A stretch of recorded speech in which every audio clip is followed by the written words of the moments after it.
Когда Джордж Гилкинсон направил свою камеру на поверхность Тихого океана, он думал, что просто запечатлеет спокойный полдень со своей 11-летней племянницей.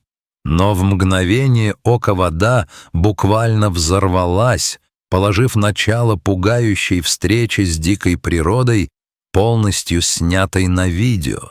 Но что именно запрыгнуло на палубу? Ответ лишит вас дара речи. Шло утро 18 мая 2013 года.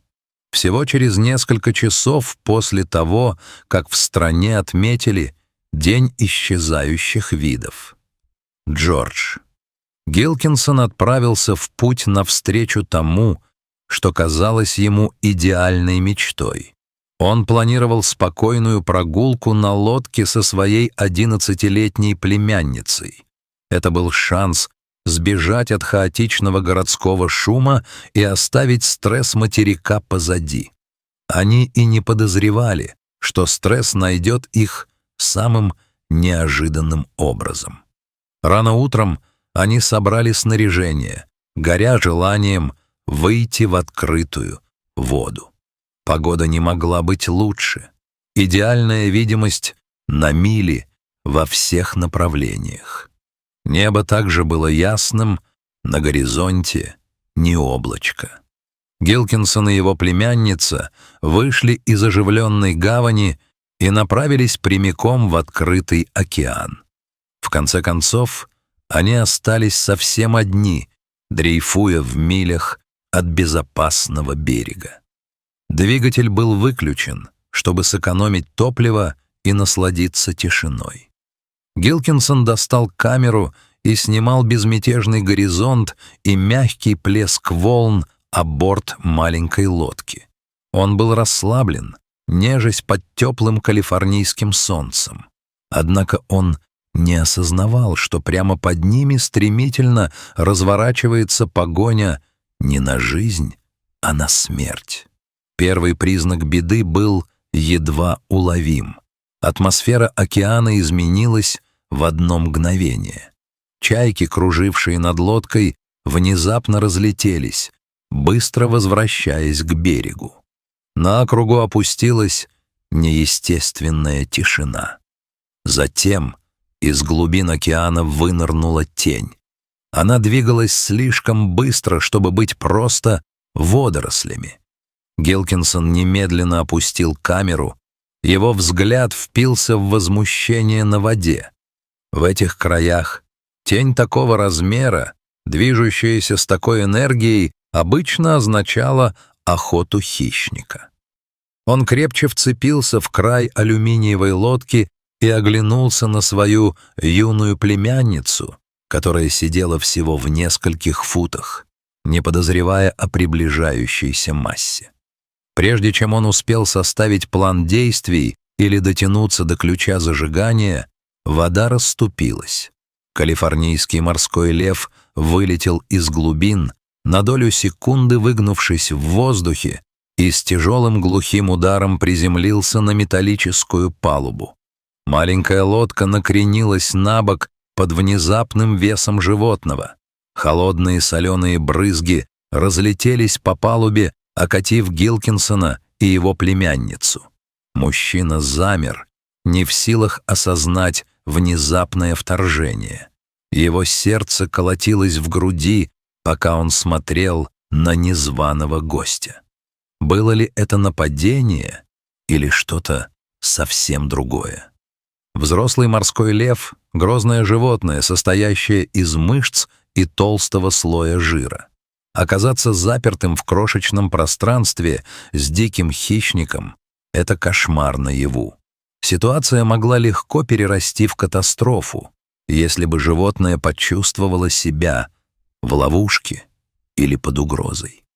Первым инстинктом Гилкинсона было защитить племянницу любой ценой. Он медленно поднял дрожащую руку, приказывая ей не двигаться. Он предупредил ее не издавать ни звука и не делать резких движений. Он следил за каждым вздрагиванием животного, готовясь к тому, что оно оскалит зубы, начнет агрессивно лаять или броситься на них в оборонительной панике. Но шли секунды, а ожидаемая атака так и не последовала. Гилкинсон заметил, что в поведении морского льва было что-то странное. Животное не принимало угрожающих поз, не рычало и не пыталось агрессивно отвоевать пространство. Вместо этого оно отползло от края воды и прижалось к центральной консоли лодки, стараясь стать как можно меньше. Пока Гилкинсон наблюдал за ним, к нему медленно пришло осознание. Морской лев смотрел прямо через низкий борт лодки. Его глаза были прикованы к воде, из которой он только что сбежал. В дикой природе морское животное покидает свою естественную среду и ищет убежище в чуждой обстановке только тогда, когда альтернатива означает верную смерть. И то, что преследовало его, все еще было там, тихо кружа, вне поля зрения. Воды у побережья Южной Калифорнии — легендарное место охоты одних из самых эффективных хищников океана. Большие белые акулы постоянно патрулируют эти глубины, но еще более грозными являются стаи касаток. Они охотятся семейными группами с эффективностью волчьей стаи. Когда касатки нацеливаются на жертву, выживание для добычи почти невозможно.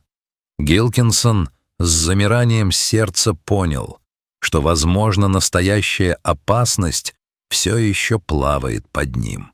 Сидя беззащитным на тонкой алюминиевой палубе, он представлял силуэты хищников под корпусом своей лодки. Если бы трехтонный охотник решил обследовать лодку, где прятался его обед, тонкий металл не обеспечил бы никакой защиты. Гилкинсону пришлось принимать решение в долю секунды. Он мог запустить двигатель и попытаться уплыть, но рев мотора мог стать звонком к обеду для хищника.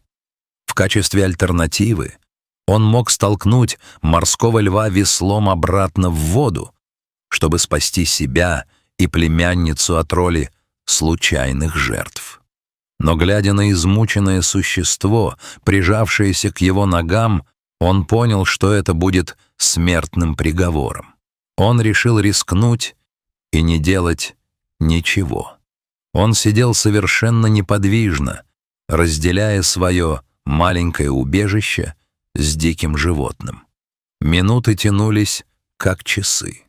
Каждое изменение баланса лодки посылало струю адреналина в вены Гилкинсона. Шло время, и животное нарушило все правила дикой природы. Морской лев начал подползать ближе к человеку. Он оставил консоль и стал искать тепла и защиты. Он ткнулся головой в ногу Гилкинсона, а затем спрятал морду в его джинсах, тяжело вздыхая. Для дикого зверя такой контакт с человеком — нечто беспрецедентное. Это было явное проявление доверия. Гилкинсон медленно опустил руку и положил ладонь на густую шерсть животного. Он начал мягко разговаривать с ним, стараясь успокоить среди пугающих просторов океана. Животное откликнулось на спокойный тон. Его дрожь утихла, и в конце концов оно положило голову на колени мужчине. Миллионы людей позже посмотрели видео этой встречи, видя лишь красивую картинку. Человек и морской лев под солнечным небом. Но в реальности это было долгое, напряженное ожидание в неизвестности. Наконец, атмосфера изменилась. Зловещее чувство рассеялось, вернулся морской бриз и чайки. Морской лев сразу почувствовал это. Он поднял голову с колен Гилкинсона и посмотрел на него. Страх в его глазах сменился ясностью. Животное не спеша направилось к борту, внимательно заглянуло в воду, проверяя, чист ли путь, и мощным движением соскользнуло в океан. Но оно не уплыло сразу. Морской лев сделал последний медленный круг вокруг лодки, высунул голову из воды и посмотрел прямо на Гилкинсона и его племянницу. Это было похоже на молчаливую благодарность. Гилкинсон позже написал, что этот день навсегда изменил его жизнь. Тот факт, что дикий зверь в минуту смертельной опасности выбрал человека как своего защитника, доказывает существование универсального языка выживания и глубокой связи между всеми живыми существами на этой планете.